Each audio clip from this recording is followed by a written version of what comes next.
Halo teman-teman, terima kasih masih di Ikhwan Rifai Channel dan selamat menikmati tayangan berikut ini. Oke, thank you. Waduh, hujan pula. Oke ya, udah ya. Selamat malam sahabat-sahabat IRC dan anak-anak sekalian. Jadi hari ini kita akan bicara tentang konflik. Perhatikan di slide itu ada beberapa gambar yang memuat tentang konflik. Nah, apa itu konflik? Perhatikan di slide-nya.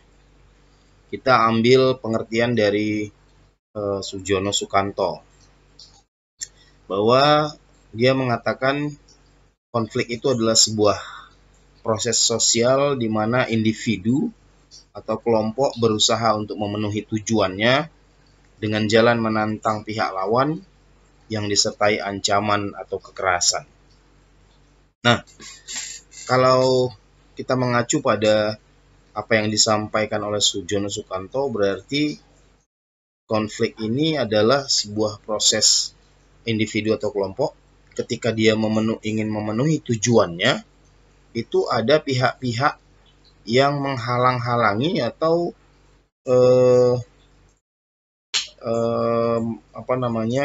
bertentangan dengan tujuan yang ingin dia capai, sehingga dia harus mendobrak atau menantang pihak lawan yang ingin menghalangi tujuannya itu, dan kalau perlu disertai dengan ancaman.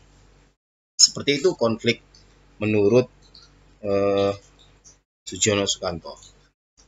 Nah, perhatikan slide berikutnya, kita akan lihat ada karakteristik konflik. Ya, ternyata kita akan lihat yang pertama di situ bahwa konflik itu bersifat inherent.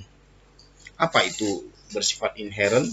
Ini artinya bahwa konflik itu memang adalah bagian yang tidak terpisahkan dari keberadaan suatu masyarakat. Jadi setiap ada masyarakat, di dalamnya itu selalu ada potensi konflik, begitu. Nah, jadi tidak ada satupun masyarakat yang bisa mencegah akan terjadinya konflik, gitu. Tapi ya begitupun, sebaiknya masyarakat bisa mengelola konflik yang terjadi sehingga konflik itu bisa akhirnya membawa dampak yang negatif. Seperti karakter yang kedua, itu tidak selamanya konflik itu bersifat atau berdampak negatif. Ini artinya bahwa jika saja konflik itu ringan dan bisa terkendali, maka konflik itu justru akan membawa dampak yang positif, begitu. Nah, kita bisa ambil contoh, misalnya jika kelompok itu berkonflik, di dalam kelompok berkonflik, tapi ternyata kelompok itu memiliki konflik dengan kelompok lain. Dengan begitu, maka anggota kelompok ini akan menjadi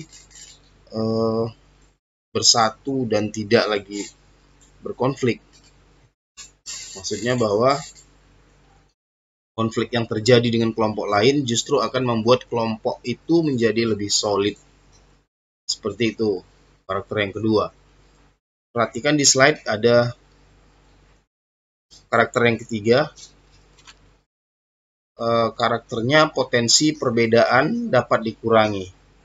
Ini artinya bahwa memang dalam masyarakat perbedaan itu lah yang menyebabkan konflik, gitu. Tapi sebaiknya bahwa kalaulah kita membalik paradigma kita atau membalik cara pandang kita terhadap perbedaan, maka sebaiknya lihatlah perbedaan itu pada sisi kesamaannya, gitu. Jangan memperuncing perbedaan-perbedaan itu, tapi bagaimana kita bisa melihat perbedaan yang terjadi di masyarakat itu dari sisi kesamaannya, gitu. Jadi sehingga kita bisa berpegang pada kesamaan-kesamaan yang ada dalam kemultikultural, kemajemukan masyarakat, sehingga interaksi atau hubungan yang terjadi itu dilatar belakangi oleh kesamaan-kesamaan yang ada dalam masyarakat, begitu. Jadi potensi perbedaannya itu dikurangi, dan besarkanlah kesamaan-kesamaan yang ada dalam masyarakat itu. Begitu kalau melihat kemajemukan masyarakat. Nah, kemudian karakter yang berikut itu kita lihat dilatar belakangi oleh perbedaan ciri, gitu. Memang konflik seperti saya katakan tadi itu memang pada dasarnya adalah hasil dari kemajemukan masyarakat, memang kan. Tapi lihat bahwa kesediaan kita untuk melihat perbedaan itu sebagai sebuah kelebihan atau potensi itu lebih baik. Mari kita besarkan sikap kita untuk menghargai orang yang berbeda dengan kita, kemudian tidak memaksakan kehendak kita kepada kelompok yang berbeda dengan kita. Begitu juga pendapat atau pandangan kita sendiri itu tidak bisa kita paksakan kepada orang lain. Ini yang menyebabkan konflik, karena perbedaan-perbedaan ciri-ciri macam-macam, ciri-ciri budaya, ciri-ciri agama, kelompok, dan lain sebagainya. Nah, kemudian perhatikan karakter berikutnya, ada karakter konflik itu dapat menciptakan perubahan, gitu. Dapat menciptakan perubahan. Di mana kenapa konflik bisa menciptakan perubahan ya, gitu. Ya misalnya begitu kan, ketika kita ini tidak sependapat dengan salah satu pemimpin, gitu kan. Kita tidak sependapat dengan satu pemimpin, maka kita akan melakukan gerakan-gerakan mungkin untuk mengganti pemimpin itu, sehingga ketika pemimpin itu berubah, diganti, maka kemungkinan pemimpin yang baru akan menciptakan perubahan, gitu. Bisa difahami ya. Jadi begitu contohnya. Mungkin kalian juga bisa kasih contoh-contoh yang lain. Terserah, silakan. Kemudian karakteristik konflik yang terakhir itu bertentangan dengan integrasi. Ya, memang ketika kita bicara konflik, maka memang itu adalah sesuatu yang berbenturan dengan yang namanya integrasi. Memang kalau memang kita sudah terintegrasi, maka berlakulah adil terhadap semua kelompok atau organisasi-organisasi atau adat-adat atau suku-suku yang lain, itu berlakulah adil, sehingga integrasi yang terjadi itu di dalamnya tidak muncul konflik, gitu. Karena kan memang integrasi yang tidak sempurna itulah yang menyebabkan terjadinya konflik, begitu.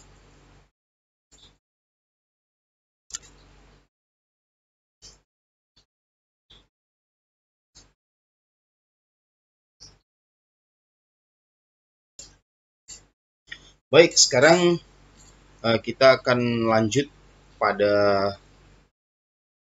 slide berikutnya. Perhatikan bahwa apa sih faktor penyebab konflik itu. Nah, kita lihat pada poin yang pertama, Yang A itu faktor penyebabnya adalah perbedaan antara individu yang meliputi perbedaan pendirian dan perasaan.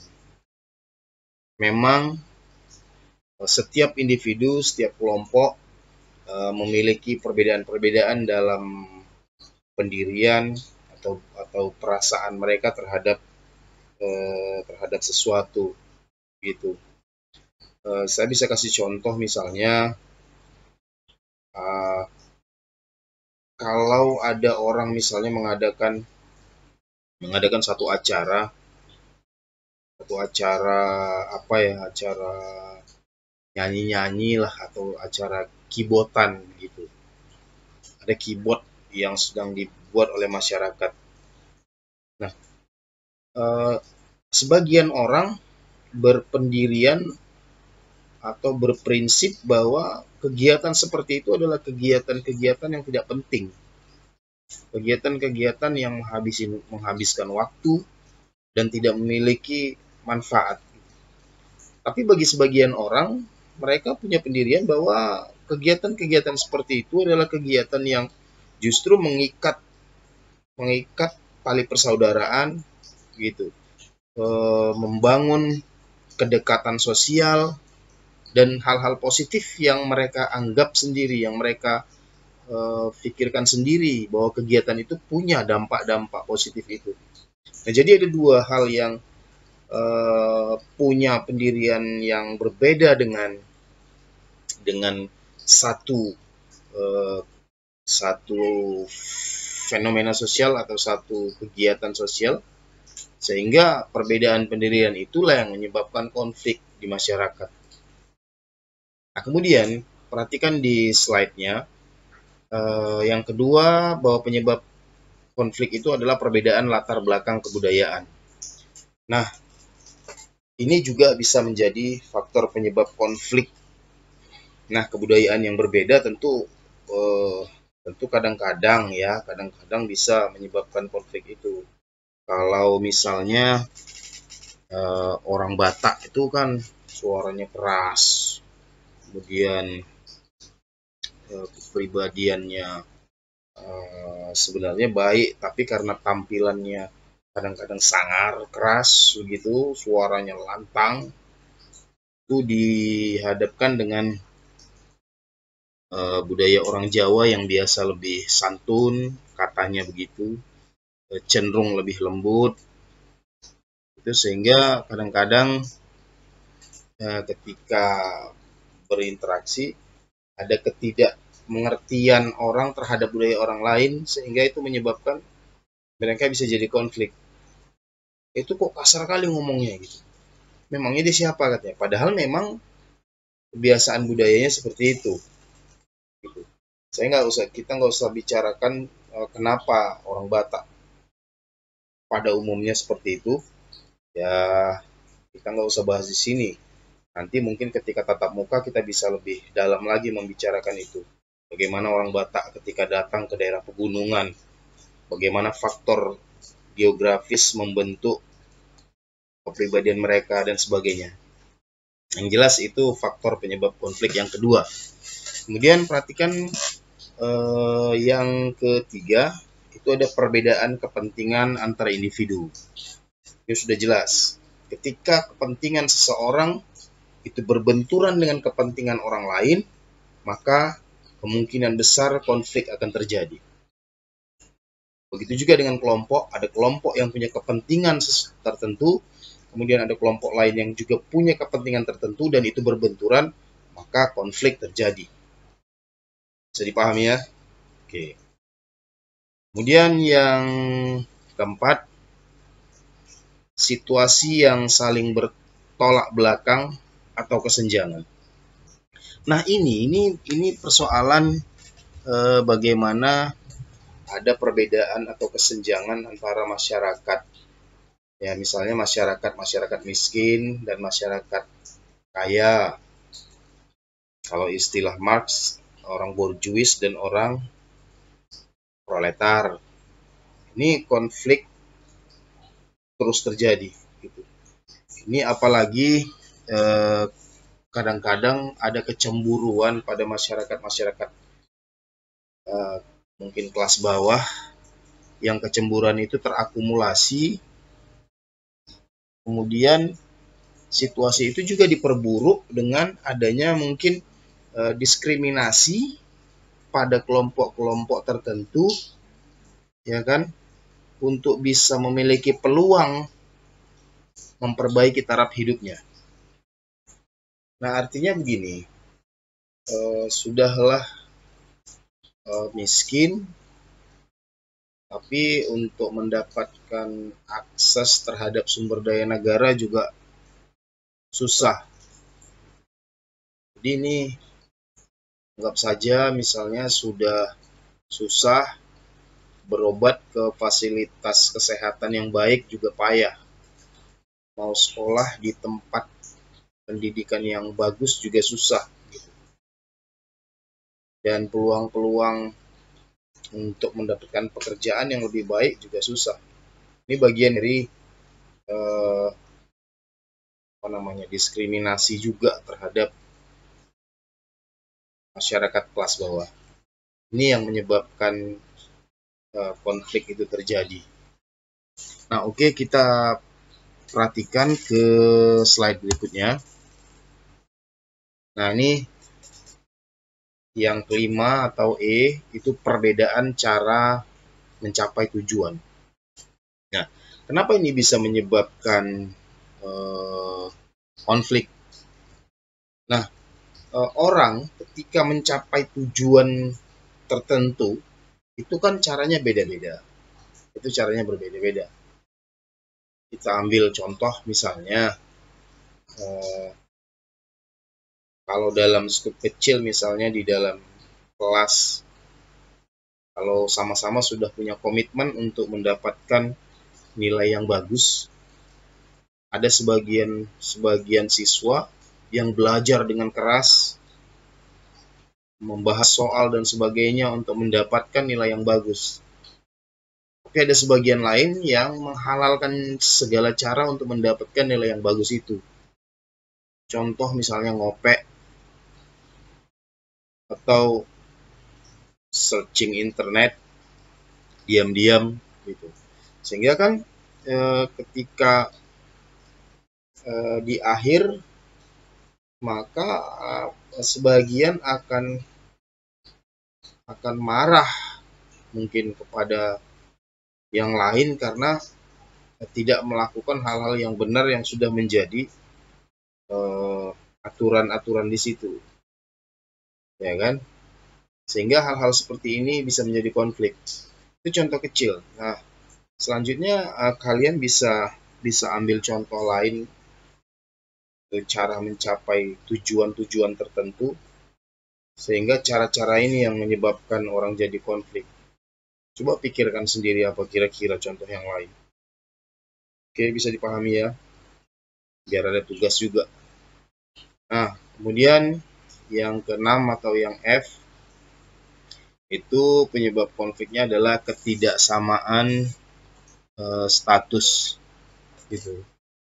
Memang status seseorang di masyarakat berbeda-beda gitu. Tapi ketika status orang berbeda, tapi hak-hak dan kewajibannya itu dibedakan, kalau memang proporsional sesuai dengan status sih nggak apa-apa. Tapi masalahnya ketika statusnya seperti ini, haknya itu seperti ini, hak ini tidak diberikan. Jadi ketidaksamaan status itu kan yang status dan peran memang berjalan beriringan. Tapi ketika statusnya seperti ini dan tidak berperan sesuai dengan status itu, ini yang menyebabkan konflik itu bisa terjadi. Oke. Saya kira bisa dipahami sampai di situ.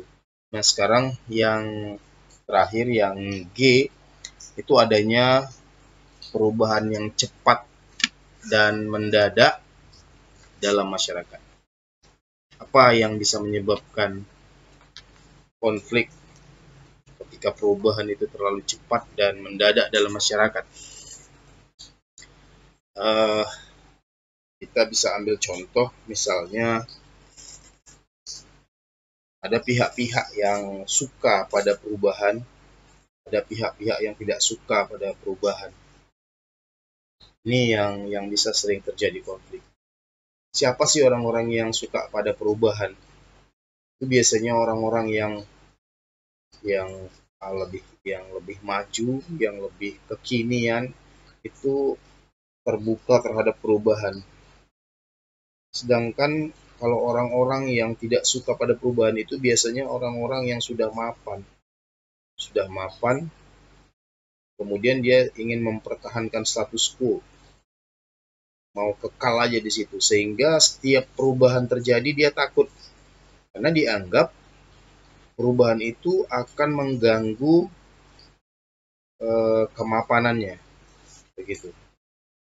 Tapi kan kita tahu bahwa perubahan itu adalah sebuah keniscayaan. Perubahan akan terus terjadi, maka kalau orang tidak mau berubah, ya dia akan berkonflik dengan orang-orang yang selalu ingin berubah. Gitu. Akan terjadi benturan-benturan itu. Maka jangan heran kalau orang-orang tua dulu itu banyak sekali yang tidak setuju dengan anak-anak sekarang, anak-anak milenial ini misalnya. Banyak hal-hal yang dia anggap tidak tepat. Kenapa? Karena memang mereka hidup pada zaman yang berbeda dengan sekarang, sementara sekarang sudah berubah. Gitu. Jadi wajar saja konflik itu bisa terjadi. Oke, bisa dipahami. Baik. Nah, untuk pemberian materi sampai di situ, ini ada di slide, lihat saya udah kasih tugas. Tugasnya gampang. Dari analisa atau observasi kalian semua, kalian bisa jelaskan 2 saja konflik yang sering terjadi di Indonesia dan jelaskan faktor penyebabnya. Terus menurut kamu solusi yang tepat itu apa?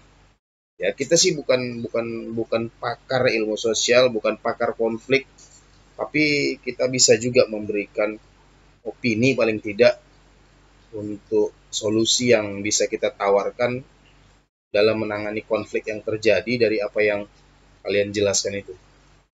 Bisa paham ya? Oke, terima kasih. Barangkali itu aja materi hari ini. Mudah-mudahan bisa semuanya memberikan konflik yang 2 biji itu. Gampang kok. Silahkan dikerjakan. Dan mudah-mudahan ini ada manfaatnya. Dan ke depan kita bisa menjadi ilmuwan yang bisa menyelesaikan konflik, dan mudah-mudahan Indonesia nggak ada konflik-konflik lagi. Oke, terima kasih. Selamat malam. Assalamualaikum.